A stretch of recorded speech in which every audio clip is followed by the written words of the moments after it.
I'm gonna give you the team that initiated this whole Okay. rebirth and pushing that. It's King Up Rock leading the pack, Mr. Loose as second, Burns as third because he was the one that was always telling people in the Bronx and Queens like, y'all niggas should be talking about rock because y'all don't do this. Y'all don't do this. Burns was always preaching that. Burns is a hothead, but you know he was there. Yeah. So he knows that. Who else was it? Charlie Uprock, Big Mike, Forrest Get 'em Gump was there. Myself. Who else? I'm missing somebody. I believe I got him. There's about 7 or 8 that we always stuck together. Burn was with us, Mr. Luz was with us. And let me tell you something, before I came along, the ones that were doing it was Ralph, Carlos, Burn, Forrest, Mike, because I'll be the last one coming in. Okay. Because they were already doing this shit. They were going to events. I'm coming in '96, so that my proof is that Ralph has already been the one leading the pack of that. So I'm coming in just to side with him. And how like okay, myself as a rocker, right? That I consider myself. I go to a lot of events. I go to jams. I go to parties, clubs, and I just created a video. And one of the things I said in my video was when I dance, people don't quite understand it because I ain't going to the floor. I'm not doing footwork. I'm not doing a flip. I'm not doing a flare. What people perceive to be breaking, this is something separate. This is rocking. Yeah. They don't quite understand it. Let's just say people outside of the culture, even the b-boy community to a degree, they don't quite understand it, but they do know this is something because I'm on beat. I'm hitting the beats. I'm doing this. I'm at, like, they clearly see this is something. They just might not be able to understand it. Like how when I first came into it, saw that it was something. I just didn't understand it. But I see 10 guys, 5 on this side, 5 on this side. You know, they're in their 40s. They're not like these young guys over here that are stretching and spinning on their back. But what they're doing is so musical. It's something. Thank you. We have fun. And those guys are doing that. And the first time I saw that was that I noticed consciously was at Octagon. I don't know what year it was. Maybe it was 2012. The Octagon, 2011. that's Alien S's concept Yeah, with but this regards was to in structuring the Staten b-boy Island. And I was sitting there stretching as they were setting up for the Octagon. And rockers, I know Amigo was there for sure. I know King Up Rock was there for sure. You may have been there too. And y'all were rocking to listen to me. And I'm sitting there stretching. And I'm just looking at this. And I'm saying to myself, I don't know quite what this is. I knew it was up rocking, but I'm just the first time I'm consciously noticing everyone going down, kind of like everyone's on the same tempo. It doesn't look sloppy. It looked organized but chaotic at the same time.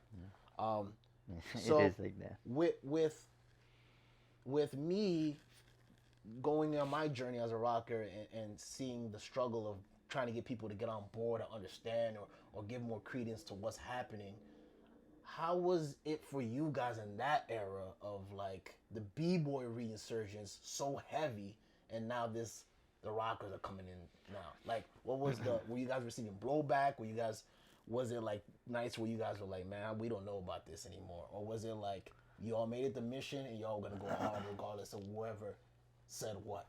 Now, this could probably be debatable from my collective at that time frame, is because when I came back in 95, 96, I said all I wanted is just teach breaking. I created I reinforced what I knew, created and designed the syllabus from my level of understanding from what I've discovered, and I've created my own foundation so I can teach, therefore it can be called foundation. In rocking, I had not taken the decision to start teaching rocking yet. And this is where, in the b-boying concept, in teaching break crew, I was already instilling knowledge of this is top rock and this is rocking. That's like if you watch some of the early break crew, you'll see some of these guys will go into break mode, top rock, and you see them going into rocking mode, rocking. And you can see, again, drops. You're going to see turns. You're going to see that format of movement change. I'm already pre-instilling that in my b-boy community.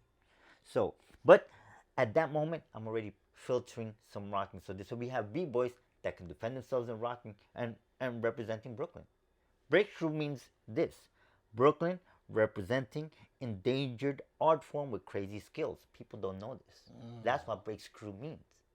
Break screw knows that, and I know because I developed a crew site for them along with Broken Chaos Connection (BKC).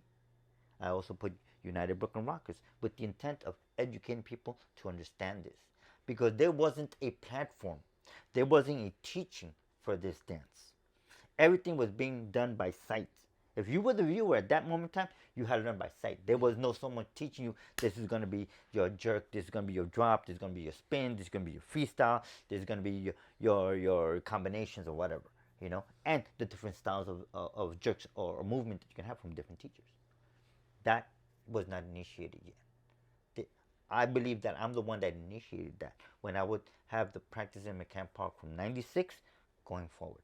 It isn't until the year 98 and 2000 that I start saying, okay, I'm going to show people how to jerk.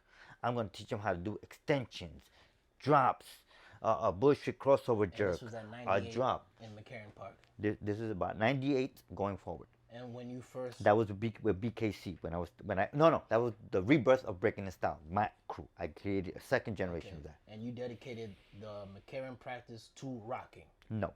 McCarren practice was a practice spot, period. I didn't call it the BreakEasy practice. A lot of people called it. No, it's McCarren Park practice. Yeah. I don't call it Dynasty practice. I don't call it Break School practice. I don't call it BKC practice. I call it just practice. So anyone could just come there to do what they do. Anybody but come if they wanted to learn how to rock, you were they there got it. to give them the information. That was me giving it. Okay. Because, again, this stems to, if we're going out there and spanking everybody and showing them what it is, we also need to start educating people so we can have more guys.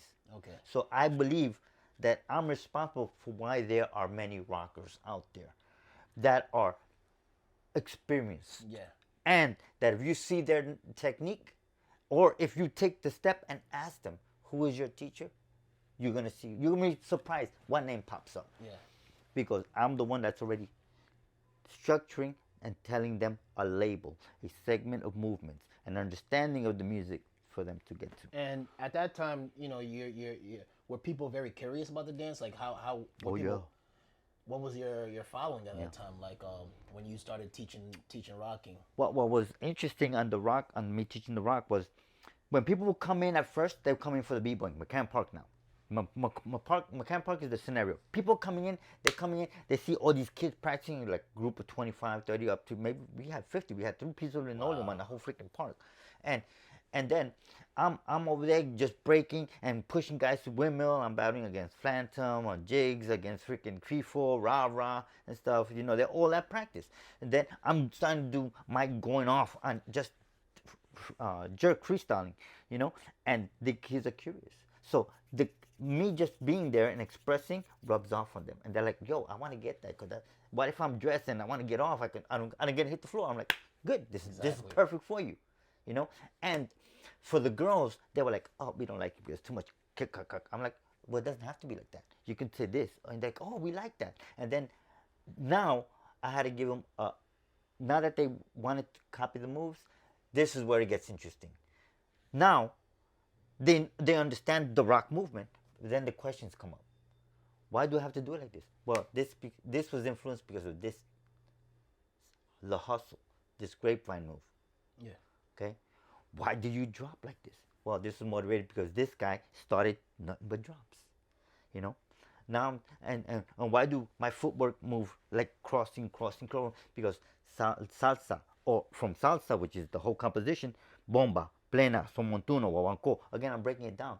And then I'm taking them not only to go to rock events, because we know at that time there's no rock events. Yeah. So I'm taking them to a salsa club, where they're listening to boogaloo music, which is close enough. Yeah. And that's when they start saying like, wow, now I see why you move like that. Yeah.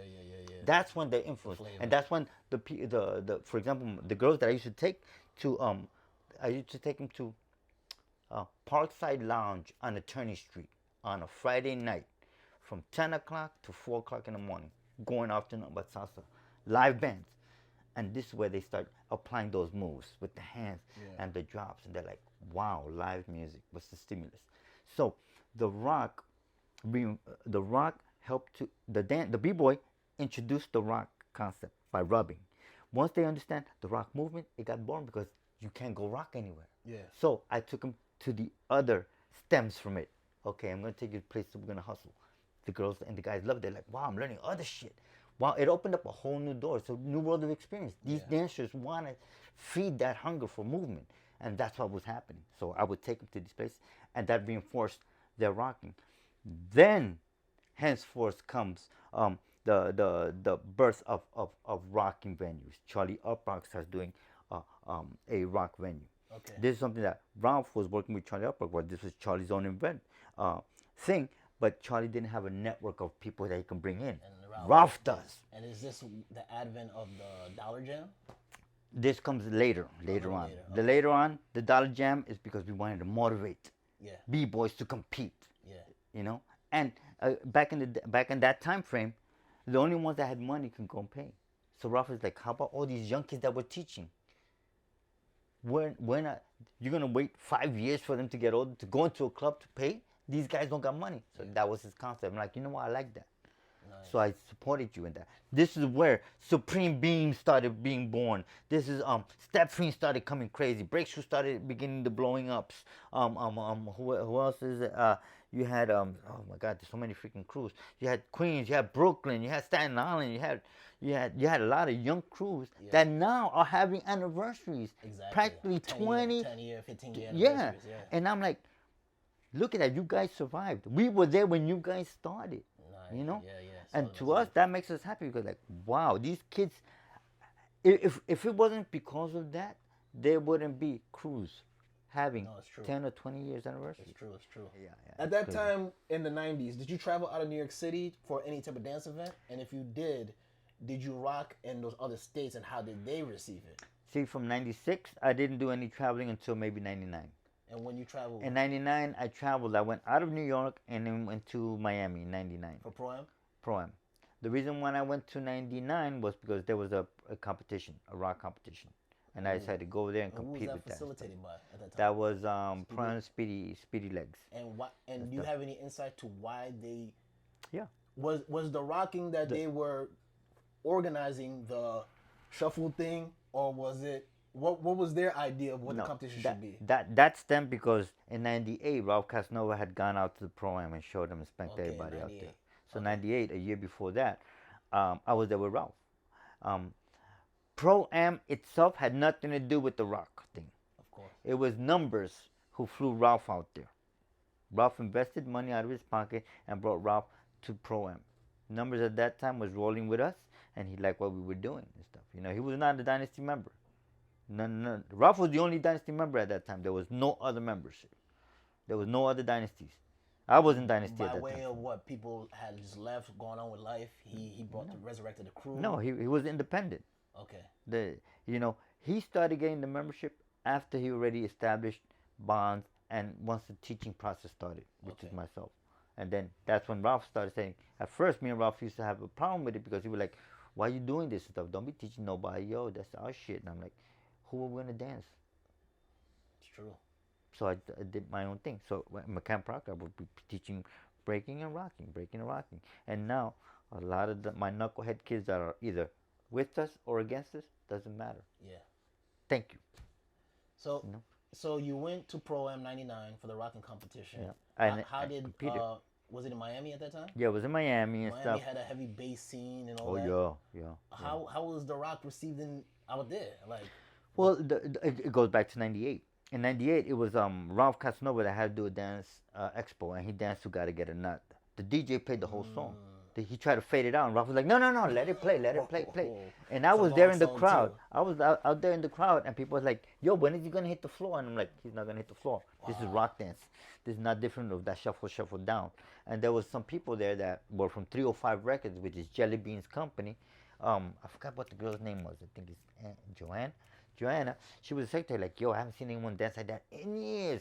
And it finds out that she was from New York, and she already knows what that dance is. So this was the Miami community now seeing what rock dance is. So to motivate that, a year later, Speedy has a rock competition, 99. So I'm like, all right. So they got a year to warm up, or a year to get what they thought the top rock is. So good, because they had when I went to compete in '99, that's when I started seeing more top rock. I started seeing people shuffle, shuffle down, shuffle, shuffle down, shuffle, shuffle down, Yeah, and I was like, I I'm saw not that. going I like saw, that. you know, that's what I because I saw that video, a compilation video of ProAm in Yeah. the '90s, and they had a rock competition. And I think I saw this also in the West Coast with Freestyle Sessions too, Yeah. a rock competition, and it was That the was shuffle shuffle. 2000, 2000, 2002. It was the shuffle shuffle da da da da shuffle shuffle da da da da da that people it's They were synonymous with like beat the scene in Beat Beach Street Street, and all exactly. that. Beach Street stimulated that Yeah. growth of So that being. you're doing this style that's more indigenous to let's say Brooklyn. I would say more indigenous to the dance itself as a composition. Okay. Now, I'm not gonna say just Brooklyn. Okay, to rock dance. Yeah. What rock dance truly represents. Right. And the world knows rocking or up rocking has this shuffle shuffle down, which is more known The Beach Street, national the wise Beach Street. and international from what people are seeing. What is the response to you guys? Like you said, Ralph was doing a whole song. Someone say, "Hey, when you hitting the floor," and you're like, "Nah, that's not what we're doing here." Like, what is the response that you're getting? What is the feedback you're getting, and how are you taking it? Well, it's mixed. You have b-boys that are like, come on, man, I want to get on the floor, as opposed to other guys like, wow, let me give it a shot. Maybe it's something good for me and stuff, you know. I don't have to hit the floor. Yeah. So you had the split divide of people's personal choice. Hey, that's people's personal choice. You can't debate that. You like what you like. So when I'm there in competition, I'm seeing that you have a lot of these guys that were enamored at the fact that you would have the cock in the face, because at that time frame, that's all it was. It was just, it was all that. So I'm like, okay, let me try that cock in the face. But then I'm like, okay, this is getting boring. I only have one cock, so Yeah. I'm not gonna do that same move again. Yeah. So I had to come up with stuff, bow and arrow and stuff, pea shooter, you know, and knife, you know, throwing stars and stuff, coming out, flipping and throwing stars, you know, all these different ideas started triggering me. So when I see somebody do something like a bat, I'm like, okay, cool, I like that. I'm gonna take your bat, break it, and then use it as honey sticks, you know, da da da da da da. Again, be creative with what they were coming against me, but again, adapting quickly to what they were doing. As a dancer, I have to respect my opponent, whether I like him or don't. I have to acknowledge that that person exists. That's why I'm dancing, to reciprocate what they're doing to me. So I had to lead by example. So while they would do that, I would just rock and do best I can. And in addition, in '99, I went there for another reason too, because they had an old school competition. I had Battle Crazy Legs, Frosty, and stuff like that. so Because kinda like they had tennis. another stuff. Right, there was a veterans competition there. So I had to change gear.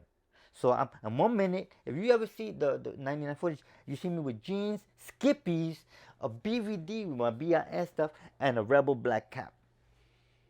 I'm going there vintage as where a rocker would dress. And then when you see me b-boy, you see me with a red, white, and blue jumpsuit and everything. And I changed it. Yeah. Again, lead by example and present myself as such. So people can say like, wow, I'm not looking at this guy as a b-boy. He doesn't dress like a b-boy. You understand? I was trying to break the visual mode. Yeah. I'm trying to attack their psyche. So if this is what you see, this is what you're going to see the movement with. Nice. You know, so I had to lead by example. And like I said, the welcoming was 50-50 split. Because now we have this up rock or rocking or top rock stealing the floor from what b-boys want. Yeah. Because b-boys are floor hoggers. Exactly. Everything gotta be, yo, this is my floor, I'm gonna get in there. You can't get in. And now that you have the rock dance evolving, it's taken away from that. Yeah. And that's where we had conflicts between b-boys and rockers at that time. And how were you like personally feeling it? Like, what was your personal? I loved it because loved it. I was like, all right, I'm gonna hog the floor as a b-boy because I'm a b-boy. Yeah. I can do that. So I went down top rock and then footwork. Then I stop, and then I rock. Yeah. Ba, ba, ba. And they were like, oh shit, how do I deal with that? In other words, it became a culture clash of dance movements now. Like, hold it, I'm a b-boy, that's all I can do. But this guy's gonna do this and he's gonna do that. And then sometimes I would just go pa, pa, pa. And they'll be like, oh shit, this guy's gonna have a dancer. What am I gonna do? Again, the advantage of having an arsenal of dance experience. Exactly. That's what started changing the game. Going into the millennium and moving into the 2000s, like when did you guys feel like you started to get traction with the dance? Was it when it started to get international recognition and people started traveling to learn, or what events or what mind frames led into you guys feeling like, okay, we bringing this dance out of the dark into the light? Are we starting to attraction? Like, did you guys start feeling accomplished in your goal in the, uh, going into the millennium and forward? Like, let's just say 2000 to 2006, 7, 8. Okay, 2006. Okay, by that time, we've had numerous people coming in.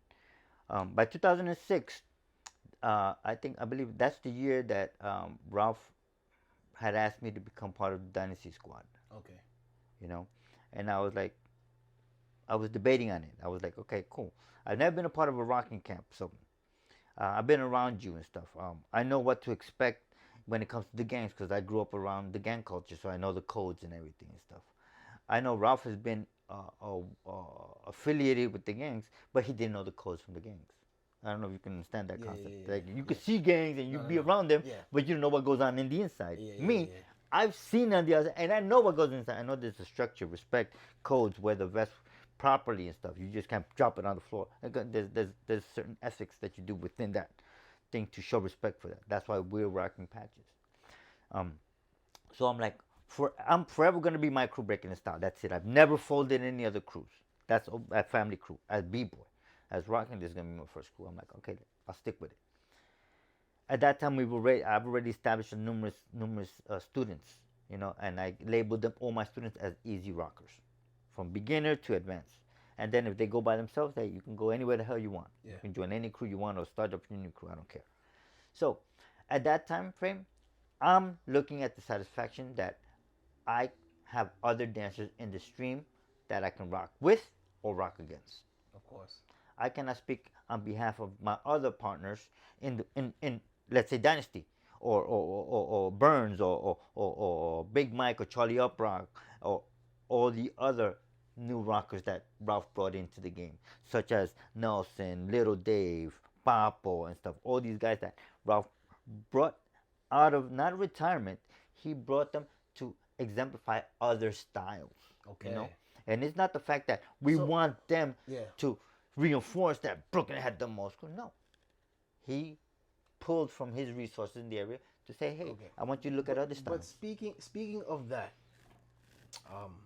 why do you think that it is such a issue to predominantly give the credit of preserving rocking, displaying rocking, and exemplifying what rock is to Brooklyn? Why do I think? I think that's because when it comes to other dance formats, and of course other dances have debates and the roots and about the roots and stuff. But in my opinion, you could clearly see that King Uprock, you, and a host of others really brought this culture to the light and exemplified what it means to be a rocker and the elements of rocking. I have seen no evidence in the form of another individual or another group or set of individuals coming into the fray and doing the same, representing another geographic area outside of Brooklyn. So why do you feel there's such this is such a hot topic, a debate, a area of controversy? See, I feel like as an individual, you personify what it means. And if I could go to every event and obviously see this is the man or these are the group of people that constantly, I go here, they're there rocking. I go here, they're there rocking. I go here, they're there rocking. I go to the block party, they're there rocking. I go here, they're there rocking. How would I get an idea that there were other groups of people? Well, see, I'm gonna go back to the Brooklyn part of it, of myself associated with Carlos and Ralph and Charlie, is the fact that when we initiated this, it was just to have other people to share the same type of dance movement appreciation and to properly display the fact of what you guys labeling as rock is not presented well. Okay. That was the objective of doing what we did. Now,